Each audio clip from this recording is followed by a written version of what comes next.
கர்த்தருடைய நாமத்துக்கு மகிமை உண்டாவதாக. இந்த நாளிலும் முகமுகமாய் உங்களை சந்திக்க முடியாவிட்டாலும் இந்த காணொளி மூலமாக உங்களை சந்திப்பதிலே மகிழ்ச்சி அடைகிறோம். இந்த ஓய்வு நாள் ஆராதனையை நாம் இருக்கிற இடங்களிலே கூடி நின்று நாம் ஆண்டவரை ஆராதிக்கப் போகிறோம். நாம் இருக்கிற இடங்களில் முழங்கால் படியிட்டு கண்களை மூடி ஆண்டவருடைய சமூகத்துக்கு நேராக கடந்து போவோமாம். Hallelujah hallelujah, praise the lord, praise the lord, praise the lord. Hallelujah, ஸ்தோத்திரிக்கிறோம் ஆண்டவரே. ஹல்லேலூயா, இரக்கம் நிறைந்தவரே, மகிமை நிறைந்தவரே, நன்றியோடு ஸ்தோத்திரிக்கிறோம் ஆண்டவரே. ஹல்லேலூயா, ஒருவராய் பெரிய அதிசயங்களை செய்கிறவரே. ஹல்லேலூயா, உம்மை நன்றியோடு ஸ்தோத்திரிக்கிறோம் ஆண்டவரே. மகிமை நிறைந்தவரே, உம்மை நன்றியோடு ஸ்தோத்திரிக்கிறோம் ஆண்டவரே. மாட்சிமை நிறைந்தவரே, உம்மை நன்றியோடு ஸ்தோத்திரிக்கிறோம் ஆண்டவரே, ஸ்தோத்திரிக்கிறோம் ஆண்டவரே. ஹல்லேலூயா ஹல்லேலூயா, நாங்கள் கூப்பிடுகிற நேரம் எல்லாம் எங்கள் மத்தியிலே கடந்து வருகிற தெய்வமே, நன்றியோடு நாங்கள் உம்மை ஸ்தோத்திரிக்கிறோம் ஆண்டவரே, ஸ்தோத்திரிக்கிறோம் ஆண்டவரே. ஹல்லேலூயா, ஸ்தோத்திரிக்கிறோம் ஆண்டவரே, ஸ்தோத்திரிக்கிறோம் ஆண்டவரே. ஹல்லேலூயா, தெய்வ பிரசன்னமே எங்கள் மத்தியிலே கடந்து வரட்டும் ஆண்டவரே, ஸ்தோத்திரிக்கிறோம். இந்த ஆராதனை கர்த்தாவே உம்முடைய சமூகத்தில் ஒப்புக் கொடுக்கிறோம் ஆண்டவரே, ஸ்தோத்திரிக்கிறோம் ஆண்டவரே. நீரே கர்த்தாவே எங்கள் மத்தியிலே கடந்து வந்து கர்த்தாவே நீர் எங்களை ஆசீர்வதிக்க முடியாது ஜெபிக்கிறோம் ஆண்டவரே, ஸ்தோத்திரிக்கிறோம் ஆண்டவரே.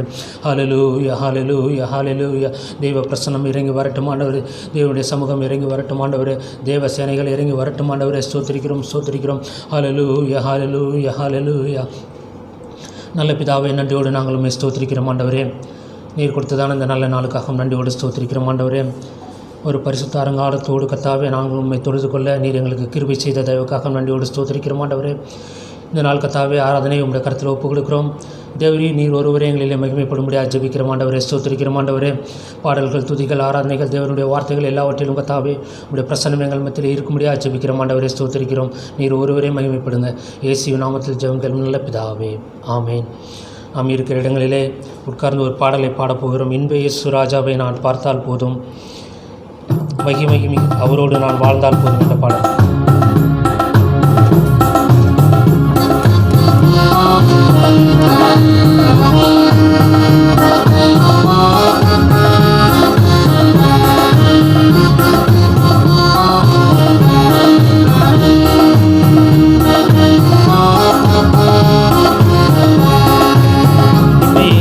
ராஜாவே நான் பார்த்தால் அவரோடு நான் வாழ்ந்தால் போதும். ராஜாவை நான் பார்த்தால் மகிமையில் அவரோடு நான் வாழ்ந்தால் போதும். நித்தியமா மூச்சு வீட்டில் சேர்ந்தால் போதும். நித்தியமா மூச்சு வீட்டில் சேர்ந்தால் போதும். அல்லேலூயா, கூட்டத்தில் நான் மகிழ்ந்தால் போதும். அல்லேலூயா, கூட்டத்தில் நான் மகிழ்ந்தால் போதும். இயேசு ராஜாவை நான் பார்த்தால் மகிமையில் அவரோடு நான் வாழ்ந்தால் போதும்.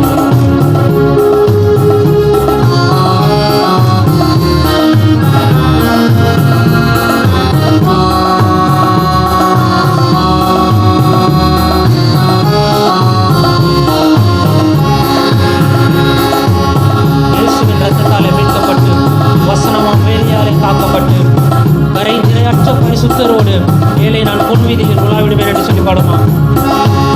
இயேசுவின் இரத்தத்தாலே மீட்கப்பட்டு வசனமாம் வேலியாலே காக்கப்பட்டு.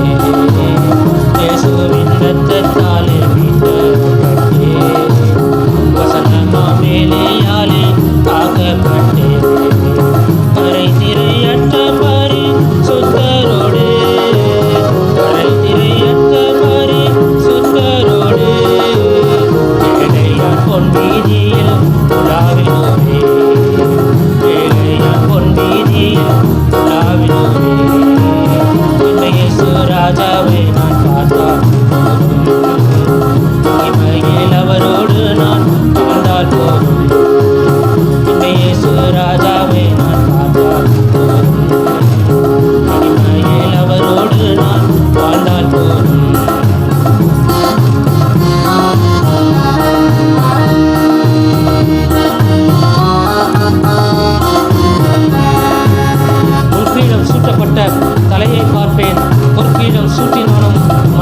நடத்துவேன்.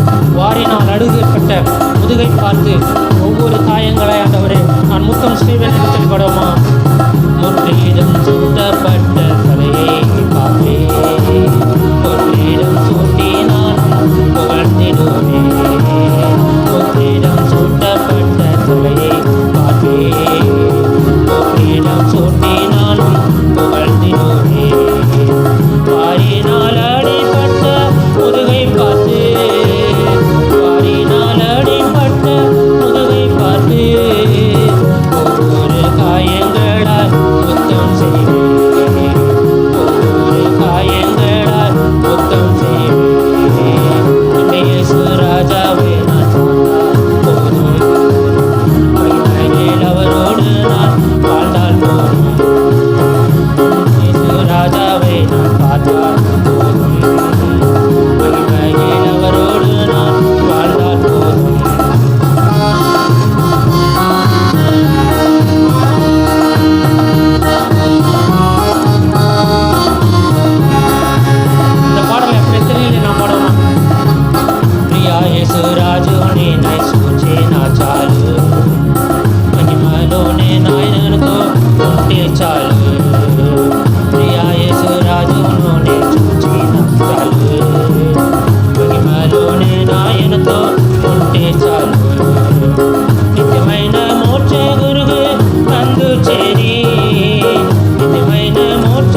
வாக்குத்தத்தத்தின் உடன்பிறப்பே, உன்னை வாழ்த்துகிறேன் இயேசுவின் நாமத்தில். இந்த மாதத்தின் கடைசி ஞாயிற்றுக்கிழமை ஆராதனை இந்த வலை ஒலி மூலமாக, முகநூல் மூலமாக உங்களை சந்திக்கின்றோம். நாம் ஒன்று சேர்ந்து கர்த்தருடைய நாமத்தை இந்த நாளில் உயர்த்துவோம். கர்த்தர் நம்மோடு கூட இருக்கிறார்.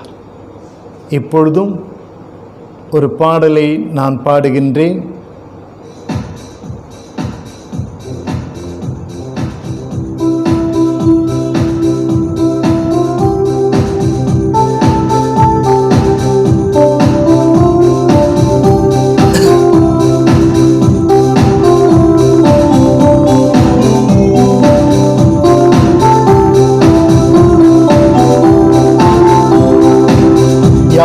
இவர்கள் பாடுவோரே, யாரும் அறியா புது பாட்டினை.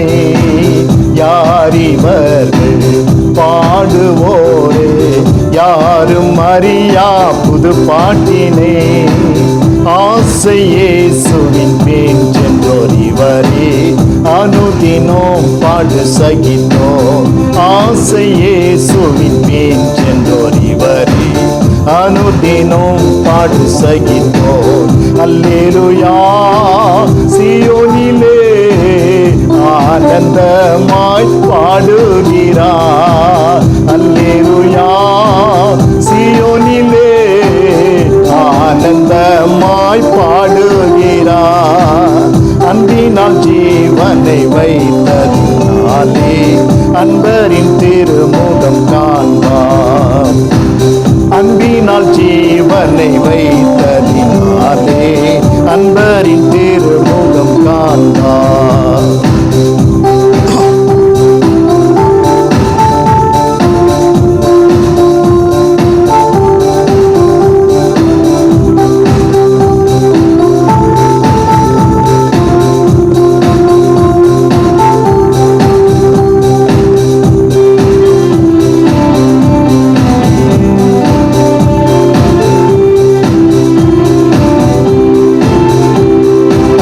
சாந்தமாயாட்டு கொட்டி போல் சேர்த்தோம், தாமே வெறுத்த சாட்சியுள்ளோ.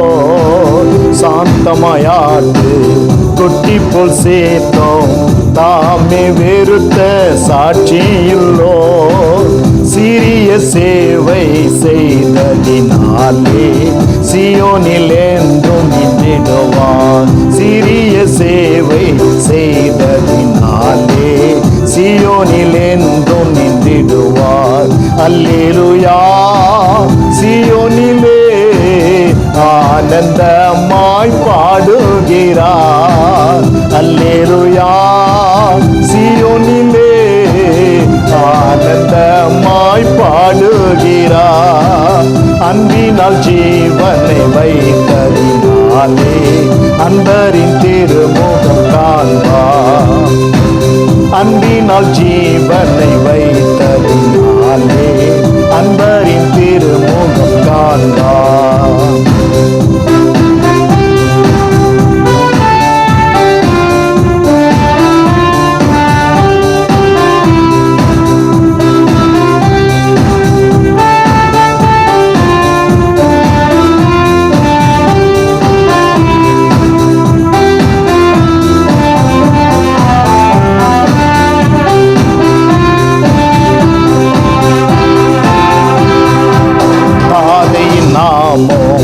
நெற்றியில் ஏற்று இதில்லா வார்த்தை நாவில் உள்ளோ.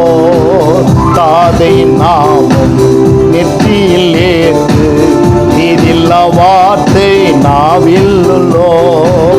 தேவ சிங்காசனமோ நிற்கும் இவர்கள், தேசுய தேவ ஒளியரே. தேவ சிங்காசனமோ நிற்கும் இவர்கள், தேசுய தேவ ஒளியரே.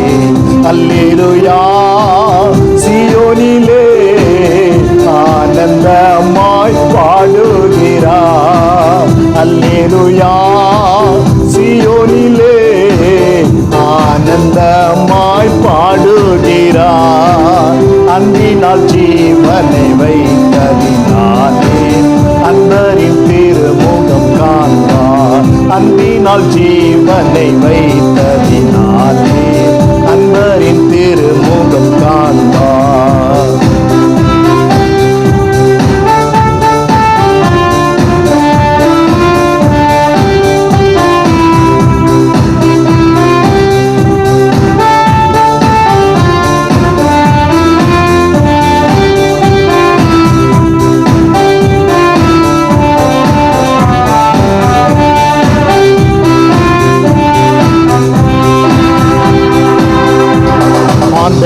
நின்றோம் மாநிலம் நின்றோம் மாண்புறு முதற் பலன் மீட்படைந்தோர்.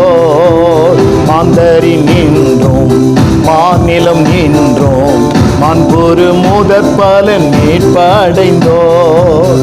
காசினி மீதிலே கரை திரை இல்லாத கற்புள்ள கன்னியரிவரே. காசினி மீதிலே கரை திரை இல்லாத கற்புள்ள கன்னியரிவரே. அல்லேலூயா சீயோனிலே ஆனந்தமாய் பாடுகிறார். அல்லேலூயா சீயோனிலே ஆனந்தமாய் பாடுகிறார்.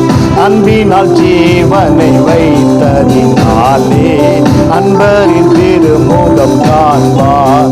அன்பினால் ஜீவனை வைத்ததினாலே அன்பரின் திருமுகம் காண்பார்.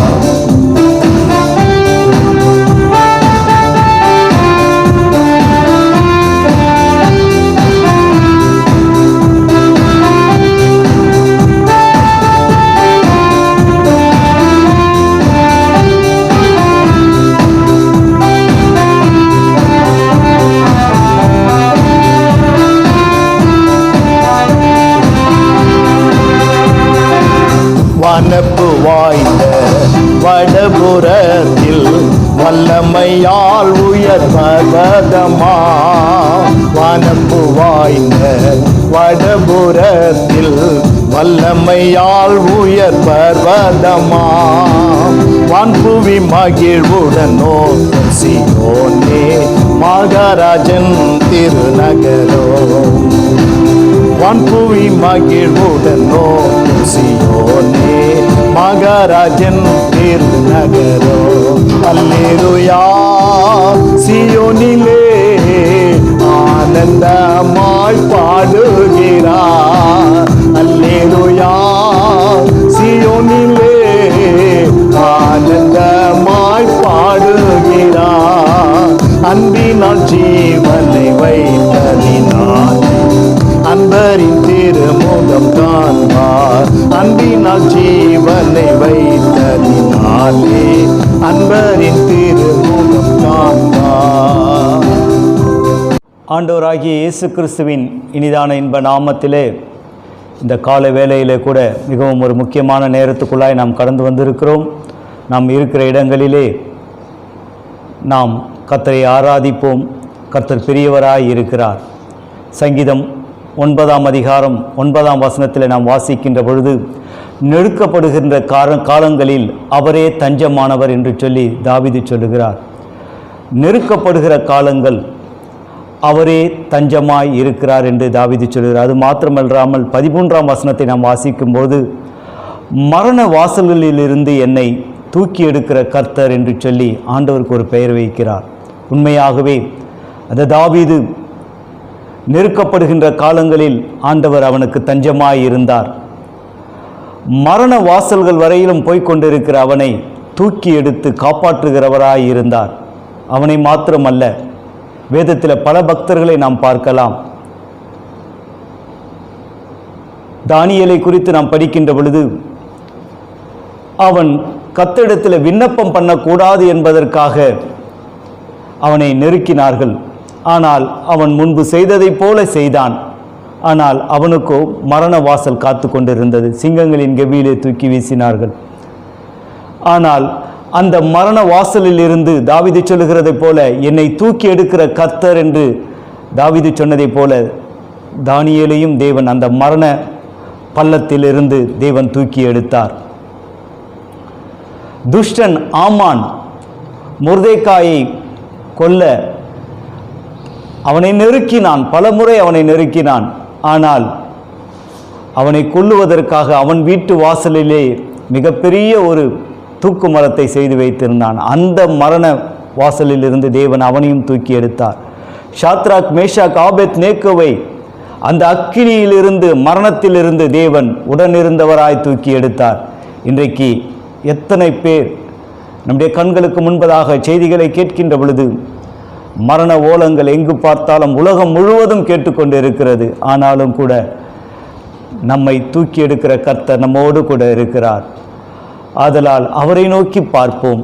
அவரை நோக்கி பார்த்த முகங்கள் ஒருபோதும் வெட்கப்பட்டு போனதில்லை. ஹல்லேலூயா. அவரை புகழ்ந்து கொஞ்ச நேரம் கர்த்தரை நாம் ஆராதிப்போமா? ஹல்லேலூயா. Thank you Jesus. ஹல்லேலூயா.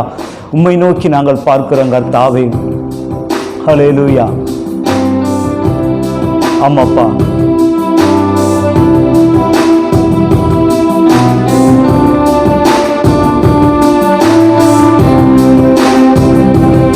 உம்மை நோக்கி பார்க்கின்றேன், உம்மை நினைத்து துதிக்கின்றேன். உம்மை நோக்கி பார்க்கின்றேன், உம்மை நினைத்து துதிக்கின்றேன். இயேசையா ஸ்தோத்திரம், இயேசையா ஸ்தோத்திரம், இயேசையா ஸ்தோத்திரம், இயேசையா ஸ்தோத்திரம், இயேசையா ஸ்தோத்திரம். ஆமென். கண்ணின் மணியைப் போல நம்மை பாதுகாக்கிறவர் அவர், மரணத்திலிருந்து தூக்கி எடுக்கிறவர். ஆமென். ஹல்லேலூயா.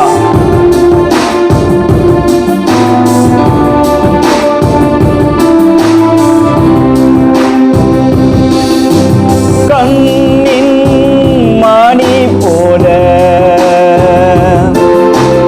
என்னை காக்கின்றீர்.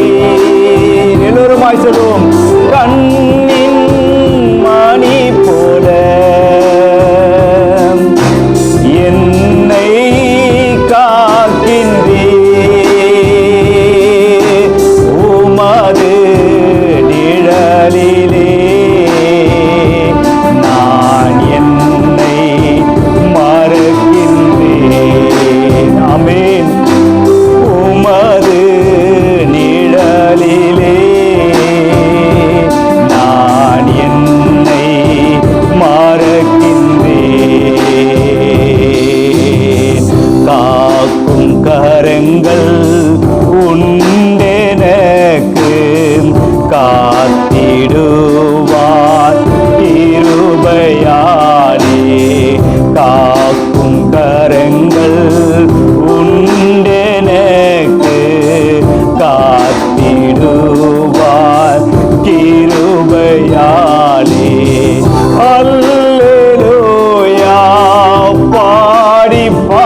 ஆர்ப்பரிக்கின்றோம் ஆர்ப்பரிக்கின்றோம் அன்பு செய்கின்றோம்.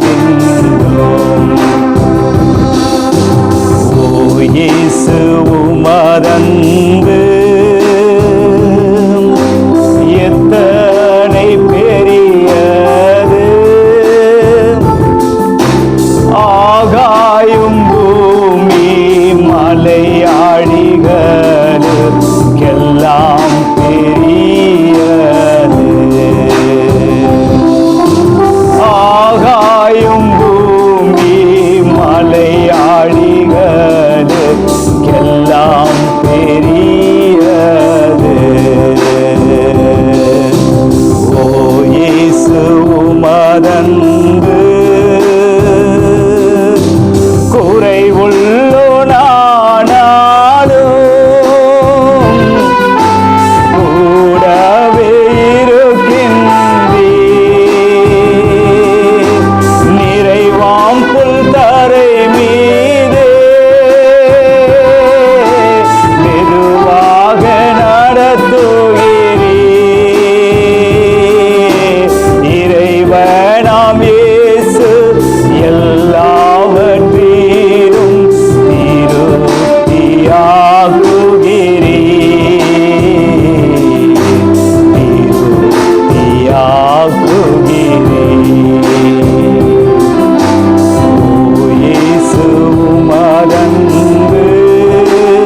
நெருக்கப்படுகின்ற காலங்களிலே அவரே நமக்கு தஞ்சமானவர்.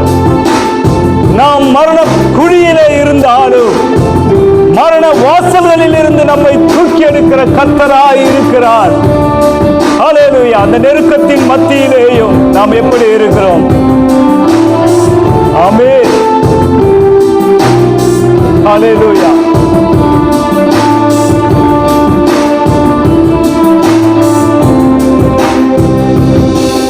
ஆமென். அந்த உன்னதமானவர் நம்மோடு கூட இருக்கிறார். எவைகள் மாறினாலும், எந்த சூழ்நிலைகள் நமக்கு விரோதமாக எழும்பி வந்தாலும் ஒருவர் நம்மோடு கூட இருக்கிறவராய் இருக்கிறார்.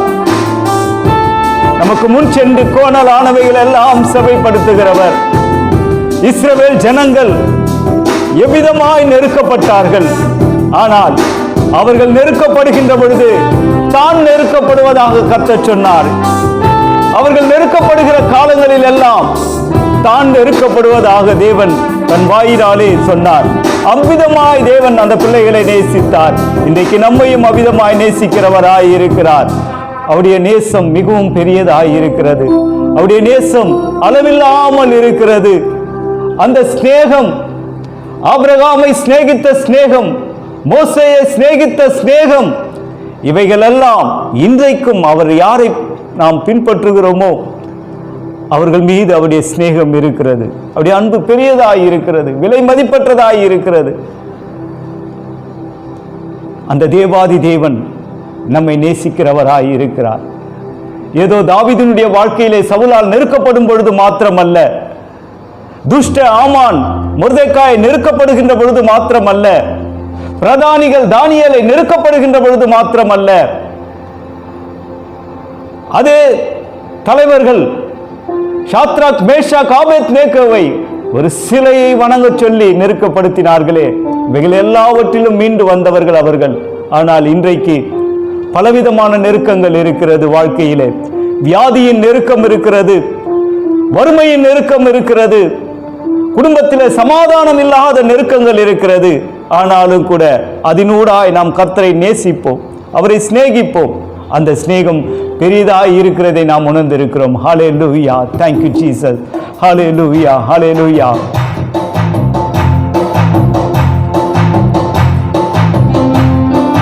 ஹல்லேலூயா. அநாதி சிநேகத்தால் என்னை நேசித்தீர் ஐயா, காருண்யத்தினால் என்னை இழுத்துக் கொண்டீரே.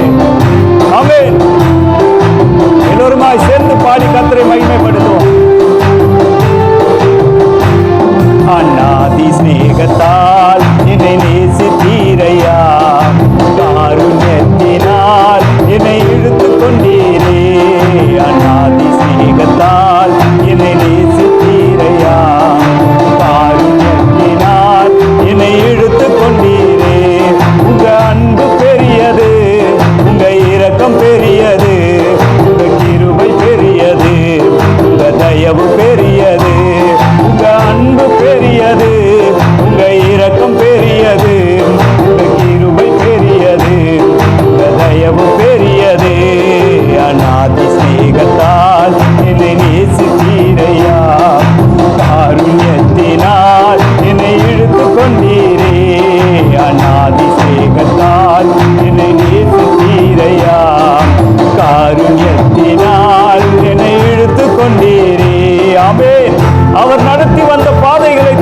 பார்ப்போம்.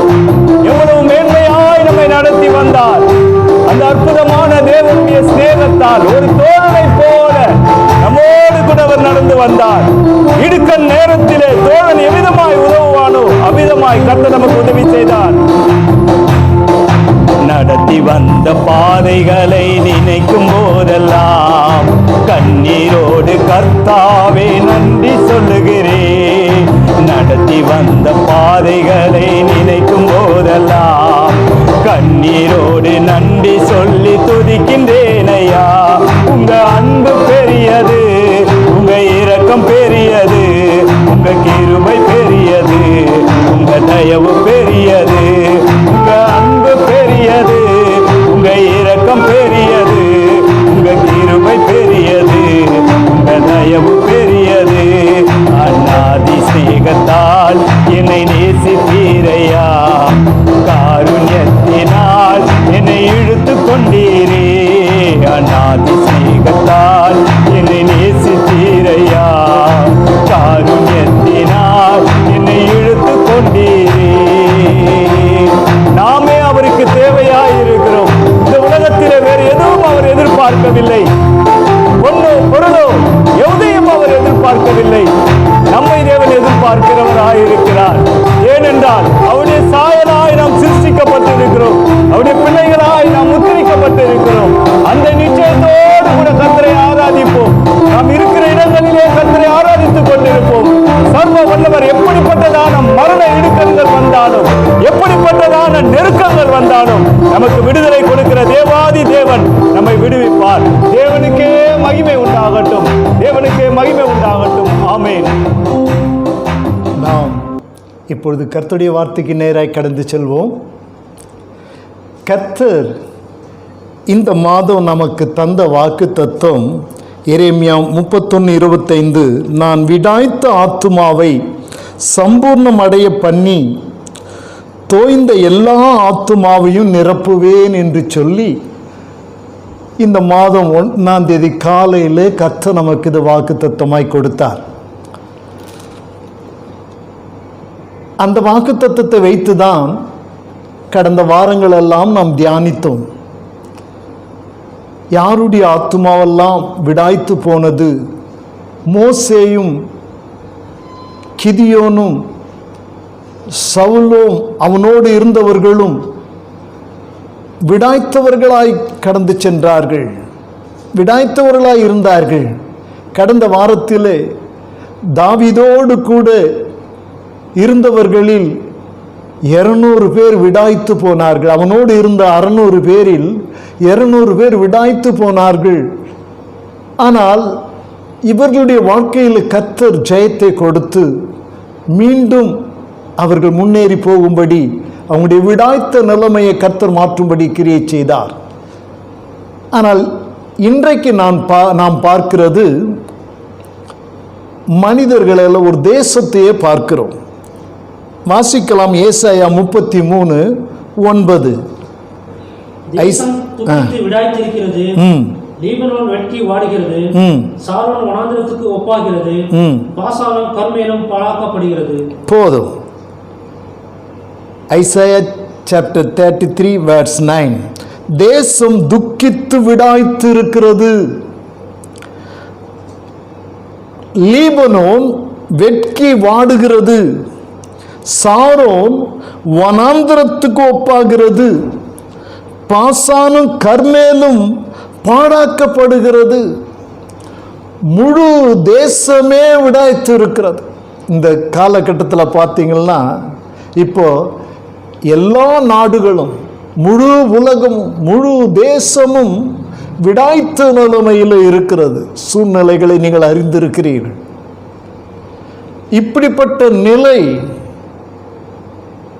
வருகிறதற்கு காரணம் என்ன?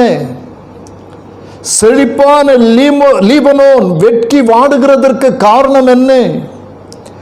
சாரோன், பசுமையான செழிப்பான சாரோன் வனாந்திரமாய் மாறுகிறதற்கு காரணம் என்ன? பசுமையான பாசானும் கர்மேலும் பாழாக்கப்படுகிறதற்கு காரணம் என்ன? எனக்கு அன்பான தேவ ஜனமே, சாபம். சாபம் இன்றைக்கு முழு உலகத்தில் ஒரு சாபம் இருக்கிறது. தேசம் முழுவதும் ஒரு சாபம் இருக்கிறது. எரேமியா சொல்லுகிறான், எரேமியா 23:10 தேசம் சாபத்தினால் துக்கித்து வனாந்தரத்தின் மேய்ச்சல்கள் வாடி போகிறது. தேசம் சாபத்தினால் துக்கித்து. ஏன் சாபம்? அங்கே பாவம் பெருகிவிட்டது, விபச்சாரம் பெருகிவிட்டது, விக்கிரக ஆராதனை பெருகிவிட்டது. ஆகவே தேசம் துக்கித்து, சாபத்தினால் துக்கித்து வனாந்தரத்தின் மேய்ச்சல்கள் வாடி போகிறது. பாருங்கள், சாபம் தேசத்தையே துக்கிக்க செய்கிறது. சாபம் வரும்பொழுது தேசத்தில் ஒரு புலம்பல் உண்டாகிறது. ஏசாயா 24:4 தேசம் புலம்பி வாடும் என்று சொல்லப்பட்டிருக்கிறது. யோவேல் 1:10 பூமி துக்கம் கொண்டாடுகிறது.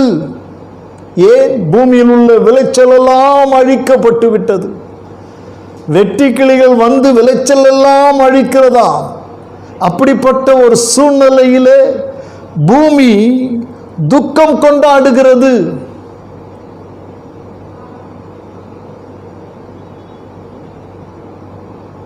யோவேல் சொன்னார், பச்சை புழு விட்டதை பச்சை கிளி தின்றது, பச்சை கிளி விட்டதை வெட்டி கிளி தின்றது, வெட்டி கிளி விட்டதை முசுக்கட்டை பூச்சி தின்றது. விவசாயமே பூச்சிகளால் அழிக்கப்பட்டு விட்டது. இதை போன்ற ஒரு நிலை. அப்படி என்றால் தேசம் என்ன செய்கிறது? துக்கித்து கொண்டிருக்கிறது. ஓசியா தீர்க்கதரிசி சொன்னான், தேசத்திலே உண்மை இல்லை, இரக்கம் இல்லை, தேவனை பற்றி அறிவும் இல்லை, பொய் சொல்லி திருடி பொய்யானையிட்டு மிஞ்சி மிஞ்சி போகிறார்கள். இரத்த பழிகளோடு இரத்த பழிகள் சேருகிறது. இதன் நிமித்தம் தேசம் புலம்பும் என்று சொல்லி ஓசையா தீர்க்கதரிசி சொல்லுகிறார். இது நிமித்தம் தேசம் புலம்பும்.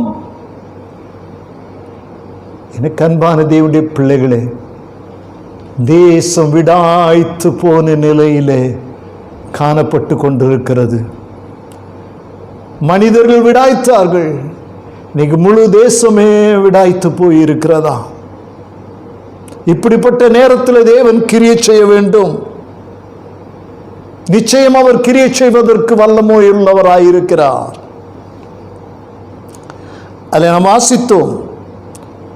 லீபனோன் வெட்கி வாடுகிறது. லீபனோன் ஒரு அழகான வெண்மலை. லீபனோன் என்பதற்கு வெண்மலை. ஏனென்றால் அந்த இது பாலஸ்தீனா தேசத்தில் வடமேற்கு உள்ள ஒரு மலை நாடு. பனி படர்ந்து இருக்கும், பனிக்கட்டிகள் இருக்கும், பார்க்கிறதற்கு வெண்மையாய் காட்சி அளிக்கும். எர்மோன் மலை இதில் உள்ளது. இந்த மலையின் உச்சியிலிருந்து உறைந்த மழை காணப்பட்டு கொண்டே இருக்கிறது. இதை வெள்ளை மலை என்று சொல்லுகிறார்கள். வெள்ளை மலை, அதாவது வெண்மலை. இந்த வெள்ளை பரிசுத்தத்தை காட்டுகிறது. லீபனோனை போல ஒரு பரிசுத்தமான வாழ்க்கை வாழ்ந்த மக்கள் இன்றைக்கு அந்த பரிசுத்தத்தை விட்டு போனதினாலே சாபத்துக்குள்ளாக்கப்படுகிறார்கள். லீபனோன் வெட்கி வாடுகிறது. வெட்கம், பரிசுத்த குறைச்சல். எனக்கு அன்பான தேவச்சனமே, இந்த லீபனோனை பார்க்கிறதற்கு மோசே ரொம்ப பிரியப்பட்டார். ஆண்டவரிடத்தில் கேட்கிறார், நான் யோர்தானை கடந்து நீர் சொன்ன தேசத்தை, லீபனோனை, அங்கு உள்ள மலைகளை நான் பார்க்க வேண்டும் என்று ஆண்டவரிடத்தில் கேட்கிறார். யோர்தானை கடந்து போகட்டுமா? ஆண்டவர் அமைதியாயிருந்தார். ஒரு உத்தரவும் சொல்லவில்லை. காரணம் அவர் சொல்லுகிறார். உபாகமம் 23:25 வாசியுங்கள். உபாகமம் 3:25. Deuteronomy chapter 3 verse 25. நான் கடந்து போய் யோர்தானுக்கு அப்புறத்தில் உள்ள அந்த நல்ல தேசத்தையும் அந்த நல்ல மலையையும் லீபனோனையும் பார்க்கும்படி உத்தரவு கொடுத்தரலும் என்று ஆண்டவரிடத்தில் வேண்டிக் கொண்டானா மோசே. ஆனால் ஆண்டவரிடத்திலிருந்து உத்தரவு வரல. உடனே சொல்லுகிறான், இந்த ஜனத்தின் மீது உள்ள கோபத்தினால் தேவன் எனக்கு உத்தரவு கொடுக்கவில்லை. இந்த ஜனத்தின் மேல் உள்ள கோபத்தினால் தேவன் என்னோடு கூட பேசவில்லை. அப்பொழுது ஆண்டவர் சொல்லுகிறார், போதும், நீ பிஸ்காவின் கொடுமுடியிலே ஏறி வா. பிஸ்காவின் கொடுமுடியிலே ஏறி வர பண்ணி அவனை அங்கே இருந்தே அந்த தேசத்தை பார்க்கும்படி செய்தார். அவன் கிட்டே போய் லீபனோனை பார்க்க நினைத்தான். அவன் விருப்பம் நிறைவேறவில்லை. அந்த அளவுக்கு லீபனோன் ஒரு செழிப்பான ஒரு மலை, பரிசுத்தத்தை வெளிப்படுத்துகிற, வெண்மையை வெளிப்படுத்துகிற ஒரு லீபனோன் அது. ஆகவே சாலமோன் அந்த பெயரிலே, லீபனோன் என்ற பெயரிலே லீபனோன் வனம் என்னும் மாளிகையை கட்டினானா. ஒரு மாளிகை கட்டினா அதுக்கு பேர் என்னவா? லீபனோன் வனம். லீபனோன் வனம் என்ற மாளிகையை சாலமோன் கட்டினானா. 1 ராஜாக்கள் 7:2 இருக்கிறது. அவன் லீபனோன் வனம் என்னும் மாளிகையையும் கட்டினான். அவன் லீபனோன் வனம் என்னும் மாளிகையை கட்டினான். பாருங்கள், அந்த லீபனோனுடைய பெயரை வைத்து மாளிகையை கற்றான். இதை விட சாலமோன் லீபனோன் மரத்தால் ஒரு ரதத்தை உண்டு பண்ணுகிறான். லீபனோன் உள்ள மரம், அந்த லீபனோனில் கேதுரு மரங்கள் ஓங்கி வளரும். அப்படிப்பட்ட மரத்தால் ஒரு ரதத்தை உண்டு பண்ணுகிறான் என்று உன்னத பாட்டின் புஸ்தகம் 3ஆம் அதிகாரம் 9ஆம் வசனம், பரமகீதம் 3:9. சாலமோன் ராஜா தனக்கு லீபனோனின் மரத்தினால் ஒரு ரதத்தை பண்ணுவித்தார். பாருங்கள், சாலமோன் ராஜா லீபனோன் மரத்தால் ஒரு ரதத்தை பண்ண, லீபனோனை மாத்திரமல்ல அங்கு உள்ள மரங்களையும் கொண்டு வந்து தன்னுடைய மாளிகைக்கு தன்னுடைய ரதத்தையும் உண்டு பண்ணும்படி சாலமோன் நினைத்தார். வேதத்தில் நீதிமானை பனைக்கு ஒப்பிட்டு இருக்கிறது. பனை மரத்துக்கு நீதிமான் பனை போல செழிப்பான்.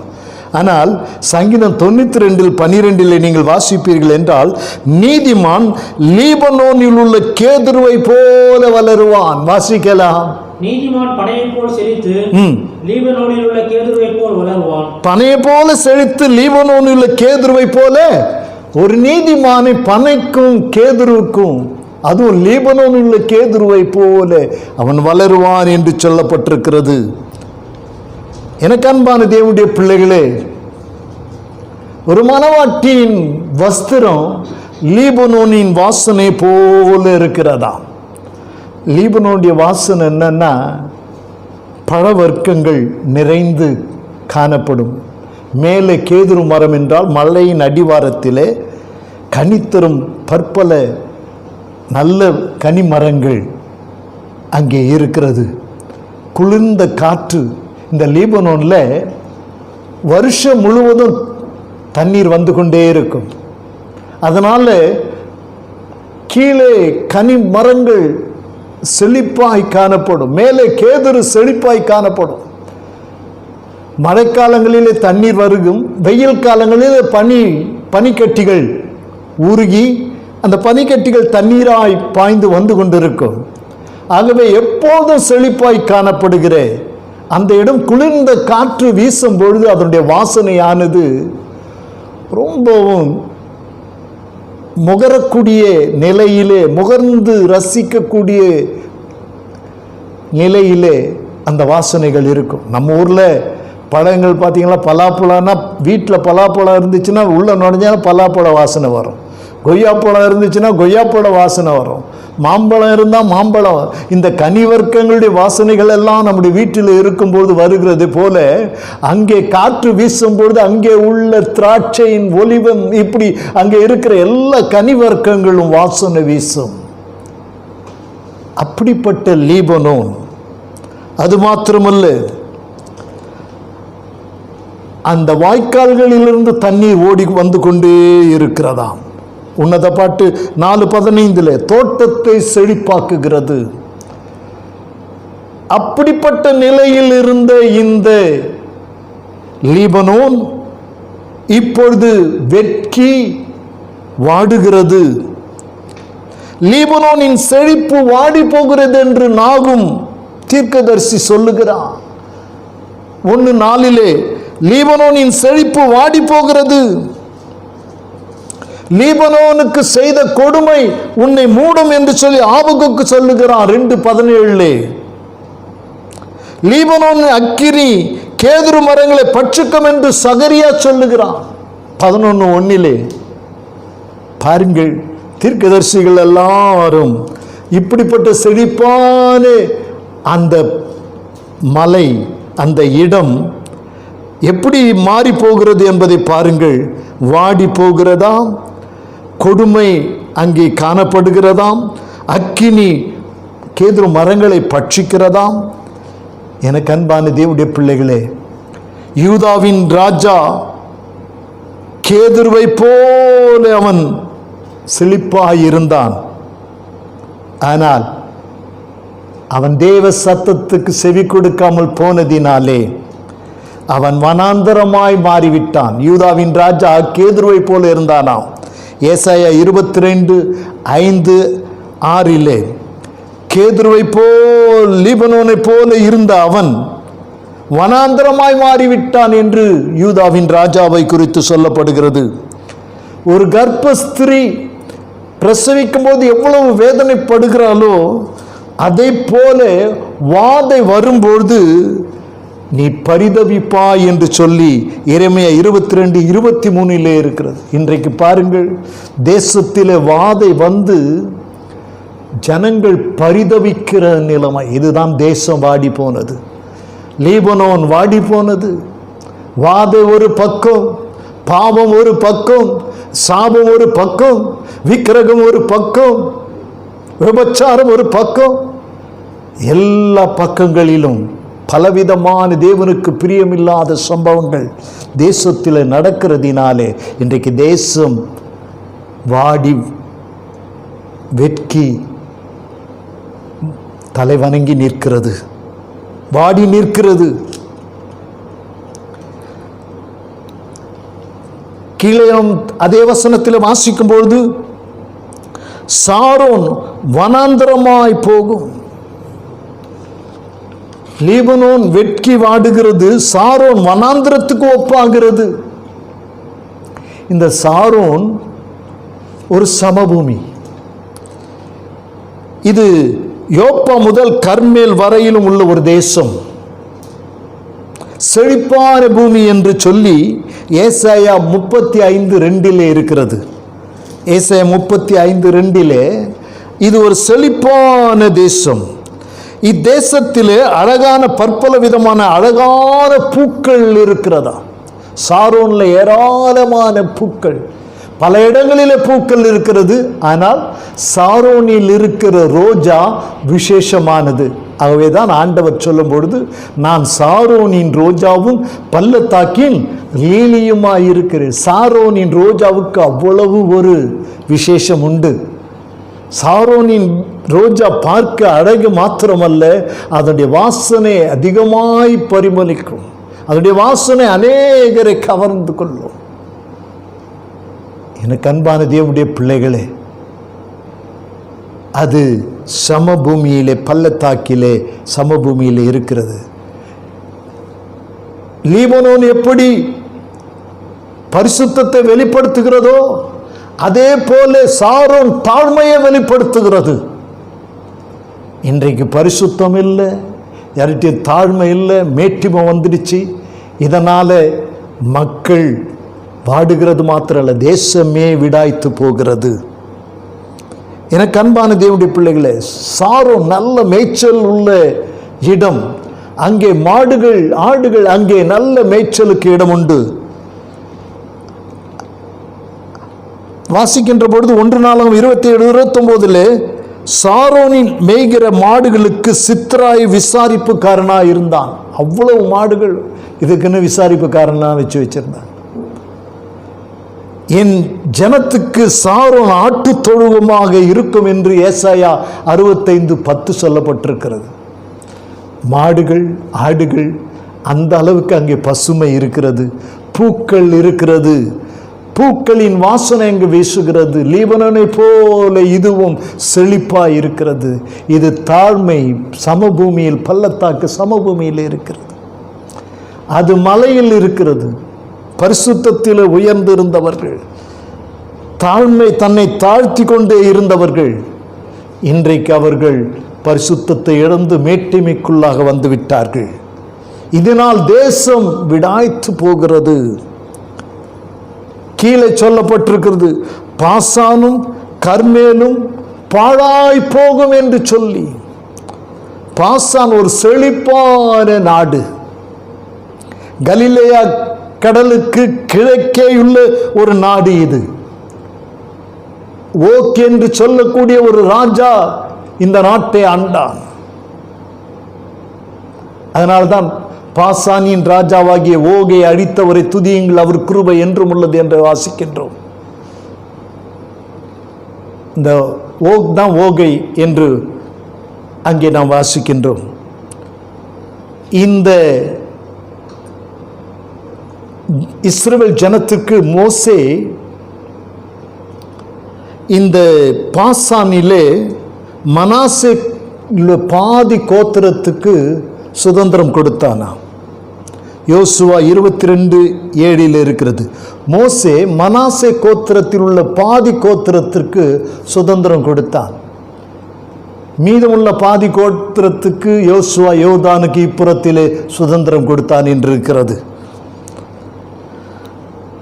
ஆகவே பாசான் ஒரு செழிப்பான ஒரு நாடு. அப்படிப்பட்ட பாசான் விடாய்த்து போகிறது. நாகும் சொல்லுகிறான், பாசானும் கர்மேலும் சோர்ந்து லீபனோனின் செழிப்பும் வாடி போகும். பாசானும் கர்மேலும் சோர்ந்து போகும், லீபனோனின் செழிப்பு வாடி போகும் என்று நாகும் சொல்லுகிறான். எனக்கு அன்பான தேவனுடைய பிள்ளைகளே, இப்படி செழிப்பாய் இருந்த லீபனோன், செழிப்பாய் இருந்த சாரோன், செழிப்பாய் இருந்த பாசான், அதே போல கர்மேல். இந்த கர்மேல் கனித்தோட்டம். பாலஸ்தீனா நாட்டில் உள்ள பேர் பெற்ற மலைத்தொடர் இந்த கர்மேல். இந்த மலை நாட்டிலே ஏராளமான கனி வர்க்கங்கள் உண்டு. அது மாத்திரமல்ல, அங்கே அந்த கர்மேலில் நிறைய குகைகள் இருக்கிறது. எலியா, எலிசா போன்ற தீர்க்கதரிசிகள் எல்லாம் அங்கே சென்று வந்திருக்கிறார்கள். அதிகமாக அங்கே போய் கொண்டிருந்திருக்கிறார்கள். அப்படிப்பட்ட ஒரு கர்மேல், கனிகள் நிறைந்து காணப்படுகின்ற ஒரு கர்மேல். பாருங்க, லீபனோனிலிருந்து தண்ணீர் பாய்ந்து எப்படி செழிப்பை உண்டாக்குகிறது, அதே போல இந்த கனி தோட்டமெல்லாம். இன்றைக்கு உன்னதத்தில் இருந்து பரிசுத்தாவியானவர் நமக்குள்ளே இறங்கினார், பூமியிலே இறங்கினார். வாக்குத்தத்தம் பண்ணப்பட்ட ஆவியானவர் இறங்கினார்.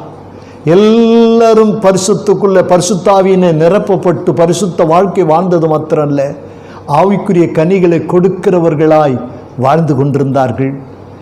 இன்றைக்கு அந்த ஆவிக்குரிய நிலை மிகவும் தளர்ந்து போய் ஆதி அன்பெல்லாம் வாழ்வில் குறைந்து ஆடம்பரம் நிறைந்து இன்னைக்கு தேசம் விடாய்த்திருக்கிற நேரத்தில் கர்த்தரை தொழுது கொள்ள முடியாமல், தேட முடியாமல், எங்கே வீடுகளில் உட்கார்ந்து கொண்டு கர்த்தருடைய வார்த்தையை கேட்கிறோமோ இல்லையோ, ஜெபிக்கிறோமோ இல்லையோ, வேதம் வாசிக்கிறோமோ இல்லையோ, அவர் மீது இருந்த அன்பு அதிகரித்திருக்கிறதோ குறைந்திருக்கிறதோ, இன்றைக்கு நிலைமையை பாருங்கள். ஆவிக்குரிய கனிகள் வெளிப்படுகிறதா? அன்பு வெளிப்படுகிறதா?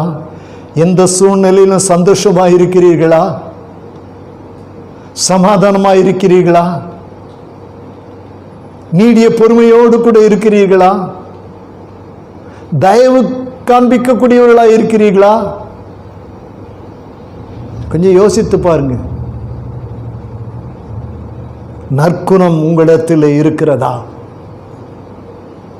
இதெல்லாம் இருந்தால் உண்மையாகவே அந்த கனிகள் அது வாசனை வீசிக்கொண்டே இருக்கும். இல்லை என்றால் இதெல்லாம் போயிடுச்சு, ஒன்றும் இல்லை அப்படின்னா நம்ம விடாய்த்து போவோம். தேசம் விடாய்த்து போயிட்டது. ஆகவே மீகா தீர்க்கதரிசி சொல்லுகிறான், கர்மேல் அவ்வளவு செழிப்பாக இருந்த மந்தை அங்கே மேய விடும். அப்படி இருந்த கர்மேல் பாழாய் போய்விட்டதாம். பாசானும் கர்மேலும் பாழாய் போய்விட்டது என்று சொல்லி நாம் வாசித்தோம் அல்லவா? ஏசாயா 33:9 தேசம் துக்கித்து விடாய்த்திருக்கிறது, லீபனோன் வெட்கி வாடுகிறது, சாரோன் வனாந்திரத்துக்கு ஒப்பாகிறது, பாசானும் கர்மேலும் பாழாக்கப்படுகிறது. பாருங்க, இன்றைக்கு நிலைமை இதுதான். ஆகவே தேசம் துக்கித்து விடாய்த்து கொண்டிருக்கிற நேரத்தில், லீபனோன் வெட்கி வாடுகின்ற நேரத்தில், சாரோன் வனாந்திரத்துக்கு ஒப்பாகிற நேரத்தில், பாசானும் கர்மேலும் பாழாக்கப்படுகிற நேரத்தில் ஆண்டவர் சொல்லுகிறார் ஏசாயா 33:10 இப்பொழுது எழுந்தருளுவேன், இப்பொழுது உயருவேன், இப்பொழுது மேன்மைப்படுவேன் என்று கர்த்தர் சொல்லுகிறார். இப்பொழுது எழுந்தருளுவேன். ஆண்டவர் எழுந்தருளுகிற நேரம் இது. தேசம் விடாய்த்திருக்கின்ற பொழுது, தேசமே உலகமே துக்கித்துக் கொண்டிருக்கிற நேரம் இது. கர்த்தர் எழுந்தருளுகிற நேரம் வந்துவிட்டது. அவர் சொல்லுகிறார், இப்பொழுது எழுந்தருளுவேன், இப்பொழுது உயர்வேன். நான் யார் என்பதை ஜனங்கள் கண்டுகொள்வார்கள். நான் இப்பொழுது உயர்வேன். நான் உயர்த்தப்படும் போது எல்லாரும் என் பக்கமாக இழுத்துக்கொண்டு போவேன் என்று சொன்னார் அல்லவா? இப்போது உயர்த்தப்படும் போது அநேக ஆயிரங்களை தன் பக்கமாக இழுத்துக்கொள்ள போகிறார். ஆகவே தேசம் மீண்டுமாக செழிப்படையும். தேசமே பயப்படாதே, மகிழ்ந்து களிக்கூறு, சேனைகளின் கர்த்தர் உன் நடுவில் பெரிய காரியம் செய்வார். நீ விடாய்த்திருக்கிறேன் என்ற நிலையிலிருந்து கர்த்தர் உனக்கு ஒரு பெரிய காரியத்தை செய்வார். தேசமே மகிழ்ந்து களிக்கூறு. ஏன்? என் தேவன் எழுந்தருளுகிறார், என் தேவன் உயர்ந்திருக்கிறார், என் தேவன் இப்போது மேன்மைப்படுகிறார். இப்படிப்பட்ட சூழ்நிலையில தான் அவர் சொல்றார், தேசம் துக்கித்து விடாய்த்திருக்கும் போது, லீபனோன் வெட்கி வாடும் பொழுது, சாரோன் வனாந்திரத்துக்கு ஒப்பாகும் போது, பாசான கர்மேலும் பழக்கப்படும் போது, இப்பொழுது எழுந்தருளுவேன், இப்பொழுது உயருவேன், இப்பொழுது மேன்மைப்படுவேன் என்று கர்த்தர் சொல்லுகிறார். அவருடைய சத்தத்தை கேளுங்கள். கர்த்தர் எழுந்தருளுவார். அவர் எழுந்தருளினால் போதும், ஜெயம் நமக்கு உண்டு. அவர் எழுந்தருளினால் போதும், மகிமை நமக்கு உண்டு. ஆகவே நாம் விடாய்த்த நிலைமை போதும், நம்முடைய குடும்பம் விடாய்த்திருந்தது போதும், நம்முடைய தேசம், நம்முடைய ஊர் விடாய்த்திருந்தது போதும். தேவன் எழுந்தருள போகிறார், தேவன் உயரப் போகிறார், தேவன் மேன்மைப்பட போகிறார், கிரியை நடப்பிக்க போகிறார். தேவனுடைய கிரியைகளை நாம் கண்ணால் காணப்போகிறோம். என அன்பான தேவனுடைய சனமே, விடாய்த்த உங்களை கர்த்தர் திரும்ப ஒரு புத்துயிர் கொடுத்து உங்களை மகிழ பண்ணும்படி காத்து நிற்கிறார். உங்களுக்கு ஜெயம் கொடுக்கும்படி, வெற்றி கொடுக்கும்படி கர்த்தர் காத்திருக்கிறார். ஹல்லேலூயா. தேசமே பயப்படாதே, மகிழ்ந்து களி கூறு. பாடுவோமா? தேசமே பயப்படாதே, மகிழ்ந்து களி கூறு. சேனையின் கர்த்தர் உன் நடுவில் பெரிய காரியம் செய்திடுவார். சேனையின் கர்த்தர் உன் நடுவில் பெரிய காரியம் செய்திடுவார். தேசமே பயப்படாதே, மகிழ்ந்து களி கூறு. ஆகவே பலத்தினாலும் அல்ல, பராக்கிரமத்தினாலும் அல்ல, தேவனுடைய ஆவியினாலே எல்லாம் ஆகும், எல்லாம் ஆகும். தேசம் விடாய்த்த நிலைமையிலிருந்து மாறும். புத்துயிர் பெற்று தேசம் உயரும். கர்த்தர் உயரும் பொழுது தேசம் உயரும். கர்த்தர் எழுந்தருளும் போது தேசம் எழுந்தருளும். கர்த்தர் மேன்மைப்படும் போது தேசம் மேன்மைப்படும். ஆகவே உன் குடும்பத்தை கர்த்தர் மேன்மைப்படுத்த போக உன் குடும்பம் உயர்ந்திருக்கும், உன் குடும்பம் வாழ்ந்திருக்கும். நீங்கள் விடாய்த்தது போதும், எழும்பி நில்லுங்கள். கர்த்தர் உங்களோட கூட இருக்கிறார். கர்த்தர் பெரிய காரியங்களை செய்வார். உங்களுக்காக நான் ஜெபிக்கட்டுமா? ஜெபிக்கலாமா எல்லாரும்? கர்த்தர் விடாய்த்த நம்முடைய குடும்பங்களை, விடாய்த்த நம்முடைய தனிப்பட்ட வாழ்க்கையை ஒரு புத்துயிர் கொடுத்து கர்த்தர் நிறுத்தும்படி, நம்முடைய தேசத்தை கர்த்தர் கண்ணோக்கி பார்த்து தேசத்தின் விடாய்த்த நிலைமையை மாற்றி லீபனோனை செழிப்புக்கு கொண்டு வர, சாரோனை மீண்டும் பசுமைக்கு கொண்டு வர, பாசானை மிகவும் பூக்கள் நிறைந்த சாரோனாக, பாசான் நல்ல மேய்ச்சலுள்ள இடங்களாக, கர்மேல் கனி வர்க்கங்கள் நிறைந்த இடங்களாக திரும்பவும் கர்த்தர் மாற்றும்படி, நாம் இழந்ததையெல்லாம் திரும்பவும் பெற்றுக்கொள்ளும்படி கர்த்தர் நம்மோடு கூட கிரியை செய்வாராக. ஜெபிக்கலாமா? நல்ல பிதாவே, நன்றியோடு நாங்கள் ஸ்தோத்திரிக்கிறோம். நீர் எங்களுக்கு சொன்ன வார்த்தையின்படி தேசம் துக்கித்து விடாய்த்து இருக்கிறது. லீபனோன் வெட்கி வாடுகிறது. சாரோன் வனாந்திரத்துக்கு ஒப்பாகிறது. பாசானும் கர்மேலும் பாழாக்கப்பட்டு இருக்கிறது. நீர் சொன்னீர், இப்பொழுது நான் எழுந்தருளுவேன், இப்பொழுது உயருவேன், இப்பொழுது மேன்மைப்படுவேன். உம்முடைய கிரியைகளினாலே நீர் மேன்மைப்படுகிறீர். அதற்காய் ஸ்தோத்திரம். ஒவ்வொரு குடும்பங்களிலும் கிரியை செய்து நீர் மேன்மைப்படுவீராக. உம்முடைய கரங்களில் ஒப்பு கொடுக்கிறோம். நீர் எங்களோடு கூட பேசின வார்த்தைகளுக்காய் நன்றி. இந்த மாதம் நீர் தந்த இந்த வாக்கு தத்தத்துக்காய் நன்றி. விடாய்த்த ஆத்துமாவை சம்பூர்ணமடைய பண்ணுவேன் என்று சொன்னீர் அல்லவா?